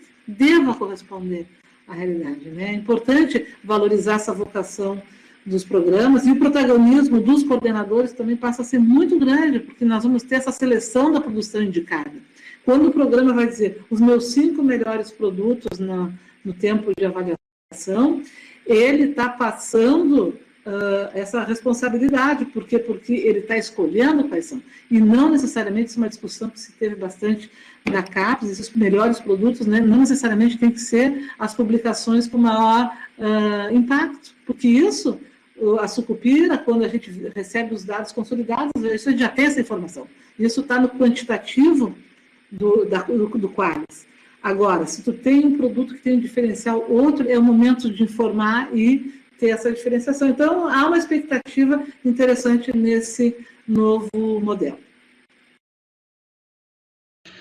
Bom, vocês já falaram um pouquinho da interação universidade-indústria, né? Mas, nesse sentido, tem um comentário aqui do José Lamartine Sobrinho. Ele diz o seguinte: como intensificar a colaboração com o setor produtivo e, ao mesmo tempo, ter bom número de publicações? Vocês gostariam de comentar sobre isso? Primeiro, mandar meu abraço. Desculpa. Não, pode ir, vai. Primeiro, mandar meu abraço ao Lamartine, torcedor do esporte, um amigo. É muito difícil, né? É uma conta que é difícil de fechar, principalmente para as instituições que são menores, as instituições onde precisa de financiamento e tem dificuldade de financiamento porque suas agências de fomento elas não funcionam tão bem, né? Mas eu acredito que o momento também ele começa a ficar favorável a partir desses últimos 2 meses, e aí eu vou falar um pouco também que esse diálogo ele pode ser alinhavado entre a universidade e o MEC. Eu acho que o MEC agora, com a posse do novo ministro, parece estar mais aberto para o diálogo, parece estar mais disposto a uma construção coletiva. Isso é um momento muito legal, isso é importante, é preciso ser valorizado isso também, né? A própria CAPES, ela fez uma revisão na última reunião do CTC sobre várias decisões que eram de impacto direto para a pós-graduação brasileira, inclusive de forma deletéria, e a CAPES fez uma reflexão que foi muito bem acolhida pela comunidade a partir dessas mudanças. O CNPq tem na pessoa do professor Evaldo Vilela um grande pesquisador, um pesquisador nível A do CNPq, um cara que levantou a FAPEMIG, então é um pesquisador muito bom. Então, nesse sentido, as agências estão começando a entrar num ritmo que a gente tem que acreditar que vai caminhar para um caminho melhor. Por outro lado, a gente precisa desburocratizar mais internamente as instituições, elas precisam ficar menos burocráticas na questão da relação. E a Silvia ela foi muito feliz na fala dela, que a gente também tem que desmistificar um pouco a nossa relação com os próprios empresários. Os empresários também, eles precisam acreditar, e só existe uma forma de acreditar em ciência e tecnologia num país tão preconceituoso como o Brasil. Tem que ter incentivo do Estado, tem que ter uma política de Estado que diga para o empresário, se você investir em ciência e tecnologia, você vai ter ganho, e o ganho ele vem a médio e curto prazo, né? É muito difícil o empresário brasileiro que não tem a cultura de inovação pensar em investimento a longo prazo. Então, a possibilidade, ela é, primeiro, de a gente ter times que possam trabalhar em perspectivas diferentes, uma mais voltada para o laboratório que eu coordeno junto com a professora Juliana. A gente tem uma parte do pessoal que trabalha mais voltado com as parcerias que a gente tenta fazer com as indústrias e outra parte que trabalha mais no desenvolvimento dos seus projetos. Então, o aluno de mestrado e doutorado, ele transita em mais de um projeto. E não é tão ruim para ele, é bom, porque ele aprende várias coisas diferentes. Acho até que acaba sendo bom para ele também, né? Mas é como a Silvia falou, nesse momento que a gente está vivendo agora, a nossa ciência é uma ciência de bancada, o cara tem que estar lá, como é que ele vai estar lá? Né? É bem complicado para algumas áreas. Eu sei que eu não respondi a sua pergunta, Lamartine, porque eu também não sei. Eu sei que a gente pode sentar e construir coletivamente. Com imposição vai ser mais difícil, mas sentando CAPES, CNPq e as universidades, eu tenho certeza que a gente vai encontrar um caminho. Obrigado. Eu vou tentar responder. Tudo bom, Lamartine? Prazer te ter aqui conosco. Assim, como conciliar publicações científicas com patentes? O que eu tenho a dizer sobre isso é que isso não precisa ser conciliado no mesmo indivíduo. O pós-graduação é uma coletividade. Então, eu acho que o indivíduo, o pesquisador, ele pode ter seu direcionamento mais acadêmico, mais científico. O que é importante é que, se o pós-graduação também tem uma missão tecnológica, que alguns dos seus docentes permanentes tenham esse tipo de atividade. Então, uma coisa é pensar no indivíduo, outra coisa nessa coletividade, que vai ser, inclusive, capaz de informar o programa, né, as dimensões de avaliação em função dos seus pontos fortes. Então, mas não há dúvida, eu acho que essa questão tecnológica, eu acho que nós temos que avançar. O Brasil tem a obrigação de avançar, faz décadas que se fala nisso, e a gente não consegue, de fato, evoluir. Antes de passar para o Douglas novamente, eu queria compartilhar um comentário da Michele De Biasi, lá da FURB, e saber a opinião de vocês. Os programas novos têm sofrido muito com a questão das bolsas, né? A possibilidade dos programas de nota 3 acaba de ser excluída no edital 25/2020 do CNPq. O que vocês poderiam comentar sobre isso?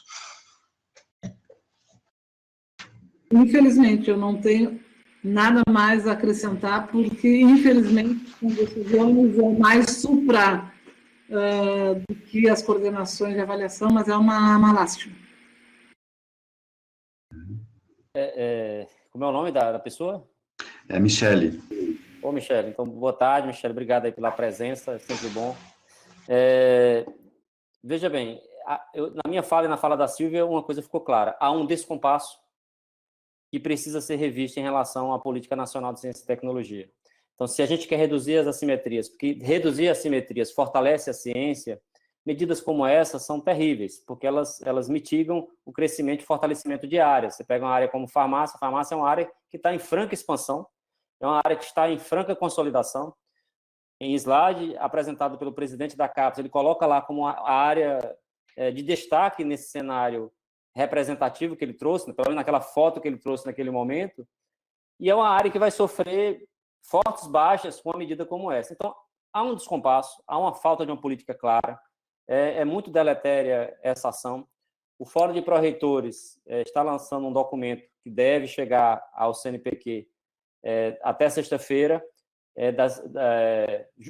questionando esse corte de bolsas, porque realmente entende que é deletério, realmente foi uma medida contraproducente, como também a portaria 34 da CAPES, como também a portaria 71 da CAPES, que reduz as áreas, busca reduzir as áreas, mas sem conversar direito com os pares. Foi formada uma comissão, eu tenho certeza que a Silvia não foi ouvida sobre essa comissão, ninguém foi ouvido sobre essa comissão, né? O Fórum de Pró-Reitores não foi ouvido sobre essa comissão, e esse descompasso realmente prejudica muito o desenvolvimento da ciência.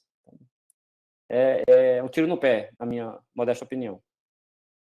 Tem uma outra questão que gostaria de complementar, obrigado pela questão, que é os valores das bolsas. Os valores estão muito defasados, então não é só uma questão da diminuição do número de bolsas, mas também o baixo valor das bolsas, eu não sei, acho que elas estão cerca de 8 anos com o mesmo valor, e isso está tendo um impacto direto, sobretudo nos grandes centros. O que acontece em cidades grandes e mais caras, São Paulo, Rio de Janeiro, e mesmo Porto Alegre, que é uma capital cara?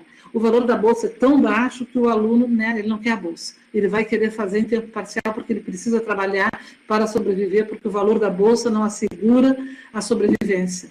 Então, o impacto acaba acontecendo não só nessa questão da disponibilidade de bolsa, mas no valor. Eventualmente, em alguns programas, as bolsas estão sobrando. Por quê? Porque os valores são tão baixos que não são mais os valores atrativos para o estudante, que não consegue se manter.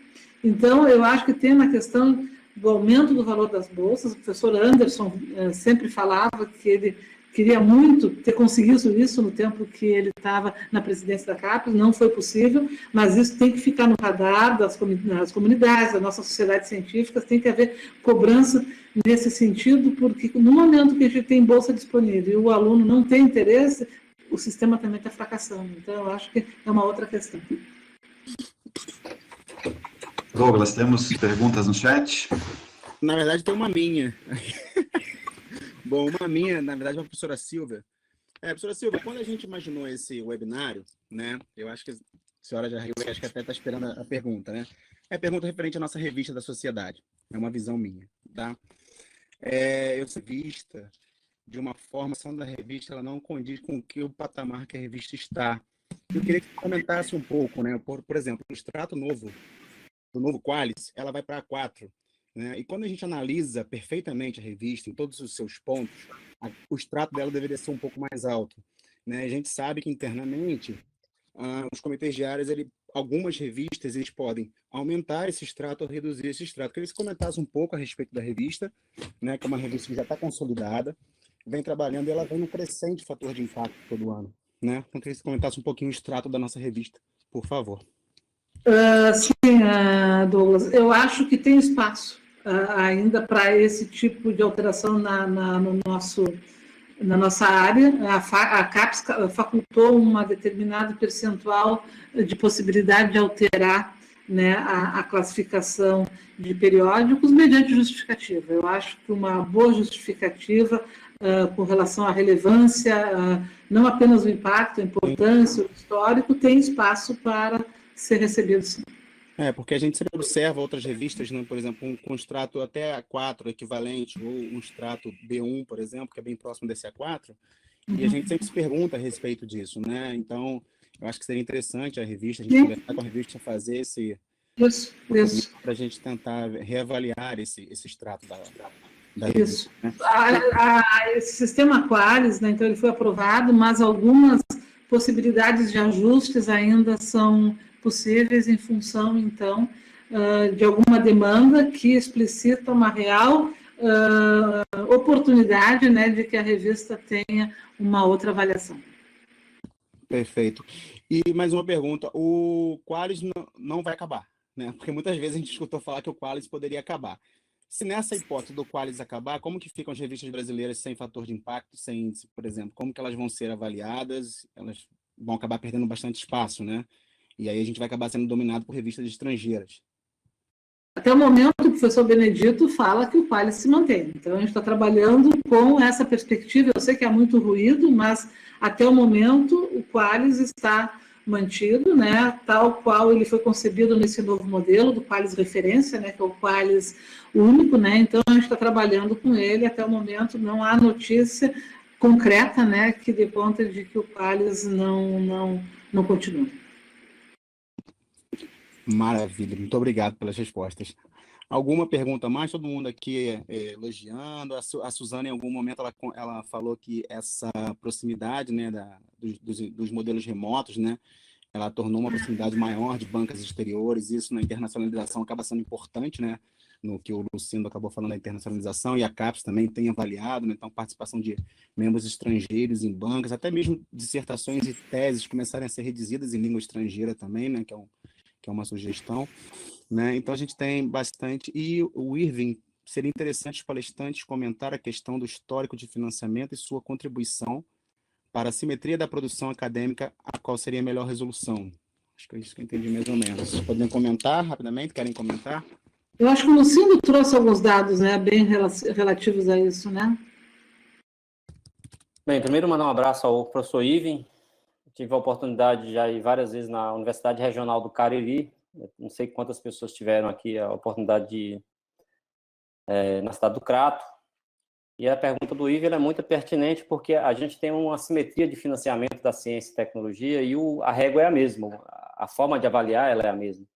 E ela usa a meritocracia como conceito, que é extremamente louvável, mas não leva em consideração as assimetrias regionais. Eu acho que a fala do Irving talvez esteja nesse sentido, de que nós temos uma dificuldade muito grande de financiamento de projetos, né? Basicamente, hoje, o CNPq está bem limitado, em número que é o grande financiador nacional de pesquisa per si. A FINEP está lançando alguns editais, mas com restrições muito grandes, inclusive, provavelmente, boa parte não vai pagar nem para esse ano, então, a questão daquele delay que a Silvia falou, quer dizer, você faz um contrato de um projeto que ele é muito interessante para ser desenvolvido até dezembro, e o dinheiro só sai em março do ano que vem, quer dizer, os objetivos mudam, o foco é outro, e aí isso precisa ser revisto também. Eu já falei com o professor Anderson, já falei com o professor Benedito, já falei com a Sônia Bal, falei com o Sérgio Avelar, de que em algum momento as áreas vão ter que avaliar investimento em relação a retorno que é colocado também. Porque é injusto um programa receber 10 milhões e ser nota 4, enquanto que um programa recebe 2 milhões e é nota 4. Então, tem alguma coisa que a gente precisa achar, eu não sei qual é, realmente eu não sei, isso tem que ser construído com a comunidade, mas o financiamento para a ciência e tecnologia, porque senão a gente vai numa lógica perversa. Quanto maior nota eu tenho, mais recursos eu recebo e cada vez eu me consolido mais. E isso fica perverso para as outras lógicas. Veja bem, nós temos aberto aí, convido todos os pesquisadores que estão aqui a mandar proposta para o edital de bolsista de produtividade do CNPq. Está aberto, vai ser julgado, né? E certamente a Silvia teve lá, é um sofrimento que você fica, porque muita gente boa, mas gente boa que merecia ganhar bolsa, gente muito competente, mas não tem bolsa para todo mundo. E isso é muito assim, triste quando você está numa agência como essa, porque você vê que poderíamos fazer muito mais. Bastava ter um pouco mais de financiamento de carinho em relação a isso, tá? Eu certamente não respondi sua pergunta, Ive, mas a lógica é, precisamos bater nessa tecla de que financiamento também vai gerar resultados e esses resultados têm que ser observados, porque senão a gente vai pegar curso 3, agora que está sem bolsa da CAPES, sem bolsa do CNPq, e ele tem que galgar um espaço para chegar a 4, mas eu não dou as ferramentas nem as condições necessárias para isso. Em algum momento a gente vai ter que discutir isso com profundidade, né? Eu concordo com a Silvia também, eu acho que o modelo de avaliação brasileiro ele é único, ele foi construído pela gente, ele tem todos os defeitos que são pertinentes a ele, mas ele é nosso, a gente construiu há muito suor e muito trabalho, e a gente está aperfeiçoando. Eu acho que o problema que está atrapalhando são as coisas externas, mas o trabalho técnico das áreas, essa é uma coisa fantástica. Quem já teve em avaliação lá, hein, Silvia? O cara morre, meu amigo, de trabalhar, é coisa de doido. É um modelo nosso que, na verdade, ele tem que ser defendido. Aprimorado é verdade, mas ele foi construído pela comunidade acadêmica. Então, para nós, ele faz sentido. Ele foi responsável pelo enorme crescimento dos programas que a gente teve ao longo dos anos. O Brasil está no cenário da produção científica mundial, ele aparece. Isso é uma questão que o Lucindo bem mostrou nos últimos anos, houve um crescimento, né? Agora, o risco, sem dúvida, com interrupção de financiamento, as posições vão cair, não tem como fazer pesquisa experimental de bancada sem financiamento, né? Então, isso aí é fato, eu acho que a comunidade tem que se mobilizar, a gente tem, as nossas sociedades científicas tem que usar como canal para tentar uma interlocução no sentido de mostrar a necessidade, né, desse financiamento, porque a relação é direta, né? Financiamento com a produção científica, embora alguns ponderem essa questão que o Lucindo tocou en passant, que é a questão do custo paper. Na verdade, talvez algum outro elemento nessa equação tenha que ser colocado, porque, na verdade, se você não financia, como vai querer que a produção seja de impacto? Porque é quase impossível. Então, essa questão do financiamento é chave, sempre foi, né? E a gente vê historicamente a relação direta. Vou falar um pouco da área que eu trabalho, que é nanotecnologia. É uma área que teve um financiamento muito intenso até os anos 2010, 2015.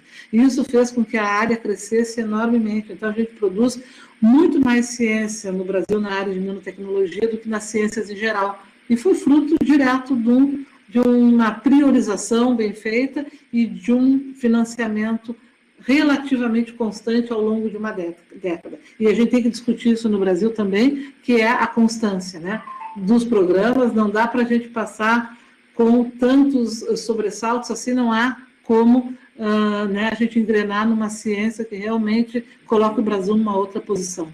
É isso. Com certeza. Bom, gente, mais alguma pergunta? A gente está caminhando já para o final das nossas discussões. Leopoldo? Tem uma pergunta aqui no YouTube da Ana Luísa Palhares, da FRJ, acho que para a Silvia. Ela pergunta em relação ao doutorado profissional, se existe algum tipo de estratégia ou perspectiva nesse sentido de novos cursos.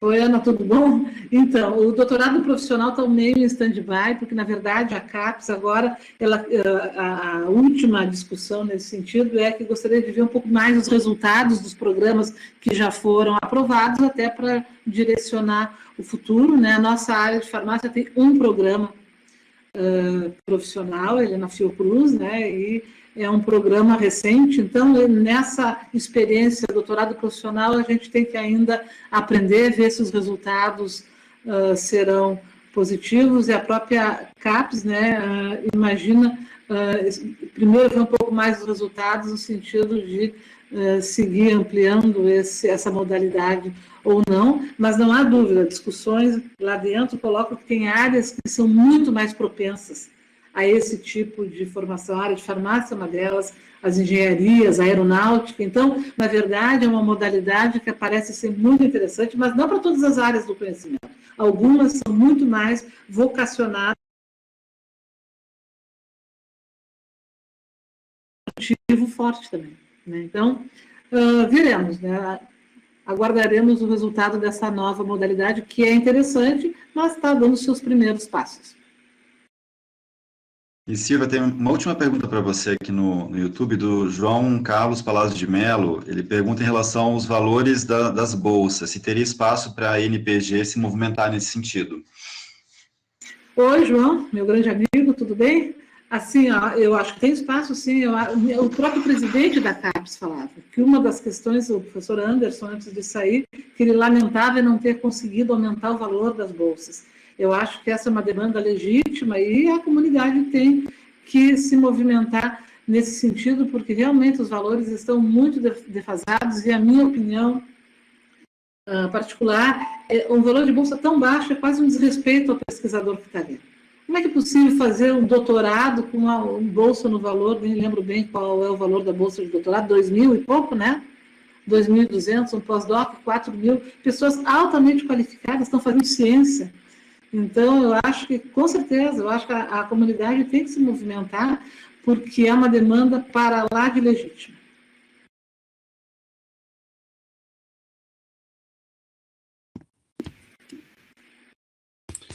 Bom, maravilha.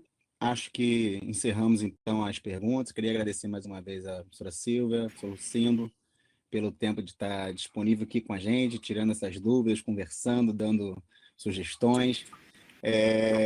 Para a gente foi muito bom, para a sociedade foi muito bom. Queria agradecer a todo mundo que participou desses webinários, né? Porque, como a gente disse no início, hoje a gente está encerrando um ciclo dessa primeira leva de webinários, né? Ano que vem, em maio, eu vou estar aí, com certeza, Lucindo, em Sergipe, para a gente poder estar no simpósio, né? Com certeza estaremos presentes.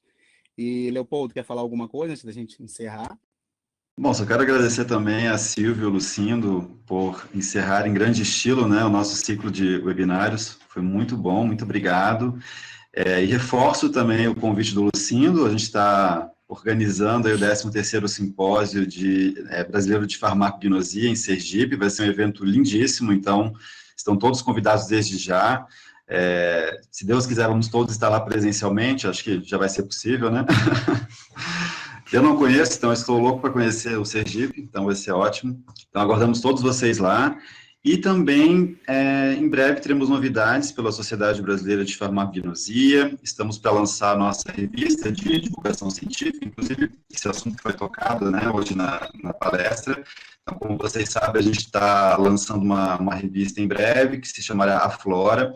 Então, fiquem ligados aí nas nossas redes sociais, no nosso site, que em breve faremos o lançamento do site da revista e também do primeiro número, que está previsto para sair em outubro, e todos vocês estão tendo a oportunidade de acessar e também participar na produção de conteúdos dessa revista. Então, queria agradecer a todos vocês, mais uma vez agradecer ao Douglas por ter encabeçado esse projeto dos webinários, né, através da Regional Sudeste. Então, muito obrigado, Douglas, e agradeço a todos que participaram. É isso, gente. Ó, muito obrigado mais uma vez. Professora, se quiser falar mais alguma coisa, Luciano também, para a gente poder estar encerrando, né? E espero vê-los em breve, assim que essa pandemia passar, para a gente conhecer pessoalmente, né? Porque a gente acaba se conhecendo todo mundo virtualmente, né? Gostaria só de agradecer novamente, né, por esse evento, por esse ciclo, né, de webinários. Aqui está uma outra consequência, eu acho, da pandemia. Eles vêm para ficar, eles têm possibilitado encontros fantásticos. Parabéns à sociedade, muito obrigada pelo convite, sucesso para vocês. Também agradeço, mando um beijão aí para a Silvia. Espero que você venha também aqui em maio, né? A Silvia já conhece, e quem não conhece a gente fica por... É maravilhoso aqui. Sergipe é uma cidade maravilhosa. E eu vou finalizar com uma frase de um paraibano que eu admiro demais, que é o Ariano Suassuna. Ele dizia que o otimista é o chato, o pessimista é um tolo, né? O otimista é um chato, o pessimista é um tolo. Eu gosto mesmo de ser um realista esperançoso. Então, vamos ser realistas e esperançosos, que temos muito trabalho a fazer, nunca trabalhamos tanto. Quando eu olho para as pessoas que estão em webinários, estão cada vez mais cansados, estão trabalhando como nunca em nossa vida, mas isso também está dando a oportunidade de fazer e conhecer coisas novas. Obrigado, parabéns à sociedade, eu tenho acompanhado os webinários, fantásticos, e você que não é sócio ainda da sociedade, venha, se junte com a gente, viu? Obrigado. Eu acho que é isso aí, Luciano, um recado importante. Você que não é membro ainda da sociedade, venha com a gente, vamos levar o nosso nome da nossa sociedade para a gente poder sempre estar fortalecendo a nossa área. Muito obrigado e até breve com as novidades que a gente vai ter na Sociedade Brasileira de Gnosia, gente. Um abraço. Tchau, tchau. Boa noite para todo mundo. Tchau, tchau. Boa noite.